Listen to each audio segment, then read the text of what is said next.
이들은 각기 흉악 범죄를 저지른 중죄인들이며 모두 상당한 실력을 갖춘 강자들인 흉악 사형수 5인입니다. 서로 떨어진 곳에서 각기 감옥에 갇혀 있거나 사형 선고를 받아 형을 집행받고 있었습니다. 그러나 어느 시점을 기점으로 이들은 동시에 싸우고 싶다고 생각하여 각자 감옥에서 탈출하여 일본, 도쿄로 건너왔습니다. 그 목적은 하나같이 패배를 알고 싶다는 것. 그중 오른손의 독수와 여러가지 암기에 능숙한 야나기는 과연 얼마나 강력했을까요? 그리고 그는 어떤 이야기를 가지고 있을까요? 간디 채널의 한마 바퀴 이야기, 흉악 사형수 야나기 류코편. 지금 바로 시작합니다.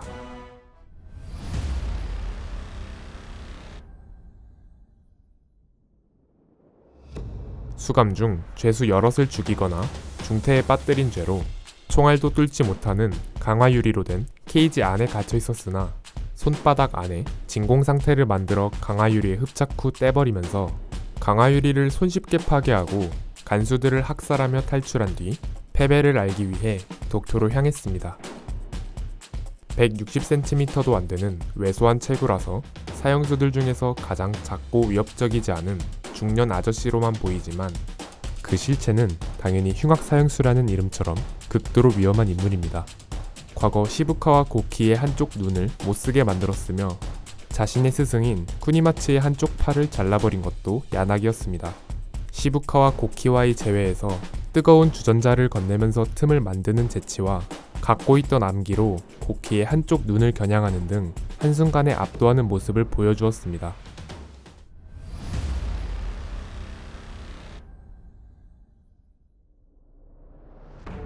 강화 유리로 된 케이지를 손쉽게 파괴하고 간수들을 학살하고 탈출한 뒤 도쿄로 향했습니다. 패배를 알고 싶다는 생각 하나로 탈옥하여 일본 지하 격투장으로 가서 지하 격투장의 전사들을 마주했고 장소, 시간, 규칙 제한이 없는 5대5 대결이 펼쳐집니다. 학교에서 바키가 도일과의 전투를 피해 도망가던 중 야나기는 학교 내의 정원사로 위장해 있다가 바키를 습격했습니다. 이때 쇠겸 혹은 쿠사리 가마라고 불리는 무기를 사용했는데 낫을 끈에 매달아 엄청난 회전력으로 바키를 공격하게 됩니다. 야나기가 바키를 공격하던 도중 시부카와 고키가 등장하면서 시부카와 고키와 바키가 연합하여 2대1 상황이 만들어집니다. 야나기를 몰아치면서 난전이 펼쳐질 것으로 보였으나 야나기가 손바닥 안의 산소 농도를 6% 미만으로 낮추어 바키의 안면에 손바닥을 대고 간단히 실신시키고 학교에 경찰이 오자 벽을 진공 상태로 만들어 부수고 학교를 탈출합니다. 이후의 전투에서 야나기는 바키에게 편타라는 기술을 사용해 타격을 입혔지만 코즈에와의 사랑, 뜨거운 사랑으로 진정한 남자가 되어 파워업한 바키에겐 효과가 미미했습니다. 바키가 어릴 적 유지로에게 편타를 배웠던 적이 있어 야나기는 역으로 바키의 편타에 당하게 됩니다. 이후 시코르스키와 연합하여 2대1로 덤볐음에도 처절하게 발리게 됩니다. 바키가 둘을 두들겨 팰 만큼 패고 코제와 도망가 버리자 야나기는 분통이 터져 절규했습니다. 이후 도일이 오로치 카츠미와 좋은 관계가 되어 중동으로 밀항을 하려 하자 밀항배에 나타나 도일을 습격하고 한쪽 눈을 실명시킨 뒤 일본도로 일격을 가했으나 도일이 팔에 심어놓은 철골로 이를 가까스로 막아내고 바다로 떨어지면서 도일을 놓치게 됩니다. 그리고 자신의 숙적이라고 할 수 있는 시부카와 고키에게 도전장을 받아 근처의 공원으로 갔으나 그곳엔 시부카와 고키가 아닌 모토베 이조가 있었습니다. 허벅지를 일본도에 찔리고 만력쇠의 추에 맞아 한쪽 입가가 날아가 버리는 등 모토베 이조에게 탈탈 털리기 시작했고 분노한 야나기는 쿠사리가마를 꺼내 들고 빙빙 돌리며 접근하지만 모토베는 정글짐 앞에 서서 야나기의 공격을 봉쇄해버립니다. 모토베에게 정글짐에 맺혀진 다음 단련된 육체 이외의 것에 의지하는 마음가짐 때문에 기량이 훨씬 떨어지는 자신에게도 이렇게 당하는 것이라는 한마디를 들었음에도 야나기는 자신의 비장의 수단인 독수를 꺼내들지만 모토베는 야나기가 떨어뜨린 낫을 주워들어 일합의 독수를 잘라버리게 됩니다. 결국 모토베가 일본도를 들이대고 패배를 인정하라며 다그치던 도중 한마 유지로가 등장합니다.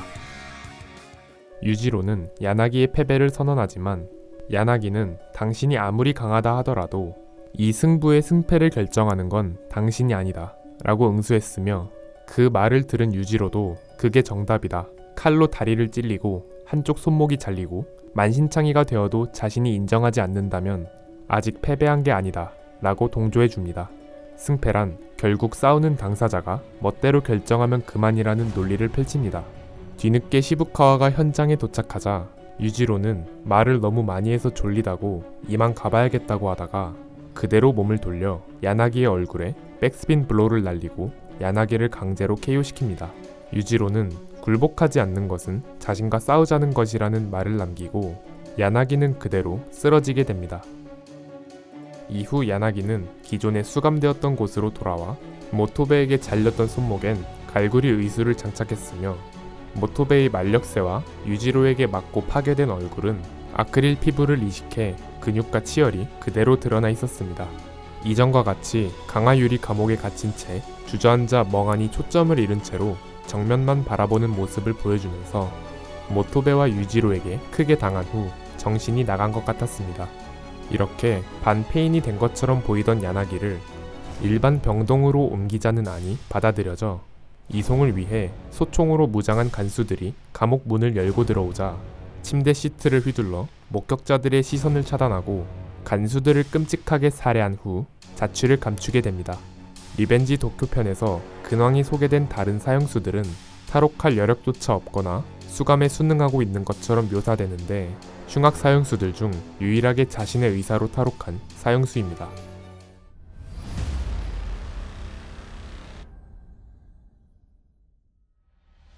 기본적으로 고무술을 기반으로 한 격투술을 구사하지만 다양한 무기를 활용한 암기들과 자잘한 기술로 적을 몰아넣은 뒤 숨겨둔 필살기로 적을 확실하게 끝내버리는 전법을 즐겨 사용합니다.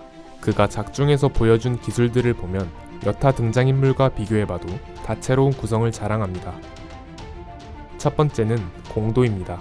손바닥 안을 진공 상태로 만들어 산소 농도를 6% 이하로 만드는 기술로 스승인 쿠니마츠가 볼링공으로 시범을 보이기도 했지만, 야나기의 경우 종이 한 장을 흡착시키는 것이 가능할 정도로 숙련되어 있다고 합니다.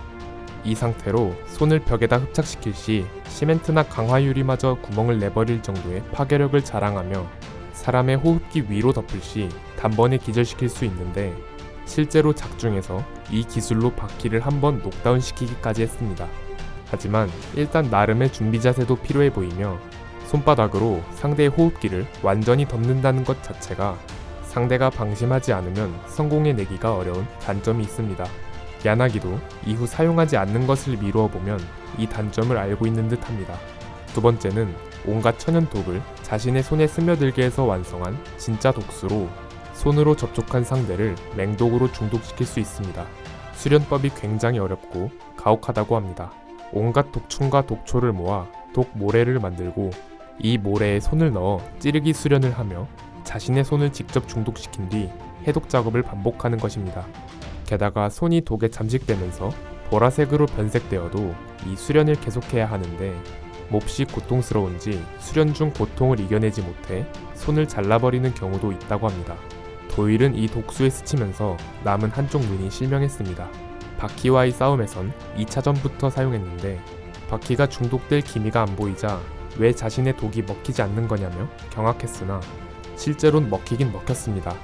단지 도일이 올리버를 상대로 칼날에 환각제를 발라뒀지만 엄청난 근육량 때문에 한참 후에나 약효가 들었던 것과 같이 야나기의 독이 퍼지는 속도가 바퀴에겐 엄청나게 느렸을 뿐이었습니다. 그래서 아주 긴 시간이 지나서야 비로소 바퀴의 몸에 독이 제대로 퍼졌고, 바퀴는 병원에 가지 않고 스스로 이겨내려다가 진짜로 죽을 뻔했습니다. 이를 보았을 때 길게 보면 성능은 확실하지만 상대의 신체 내성에 따라 즉효성이 급락할 수 있는 기술로 2부 기준 비교적 덜 강해진 바퀴를 상대로도 전투 상황에선 효과를 보지 못하는 수준이었습니다. 세 번째는 각종 무기술입니다. 작중에서 야나기는 꽤 다양한 무기를 다루는 모습을 보여주었습니다. 야나기가 주로 사용했던 무기는 줄을 달아 연결한 낫 두 자루를 휘두르는 쿠사리 가마입니다. 학교 미화원으로 위장해 바퀴를 기습할 때 사용했고, 모토베와의 전투에서도 꺼내어 휘두르는 모습을 보여주는 등 여러 차례 등장합니다. 칼도 어느 정도는 다룰 줄 아는지 선상에서 도일과의 전투 때 일본도를 사용해 일격을 날리는 모습도 보여줬으며 학교에서의 전투에선 또 다른 무기인 바그나우를 쓰기도 했습니다.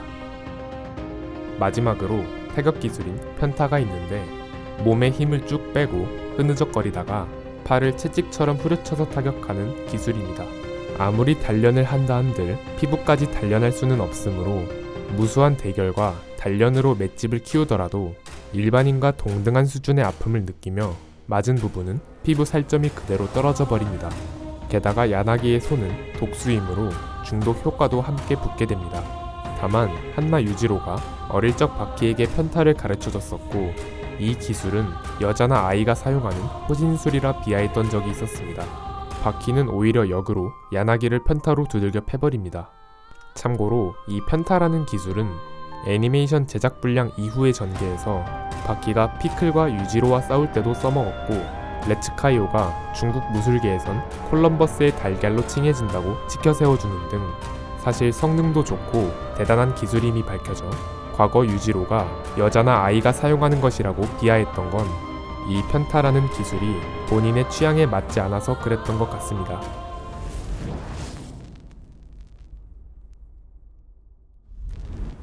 사용하는 기술이 사형수들 중 가장 다채로우며 뛰어난 암기와 독수까지 가지고 있는 야나기.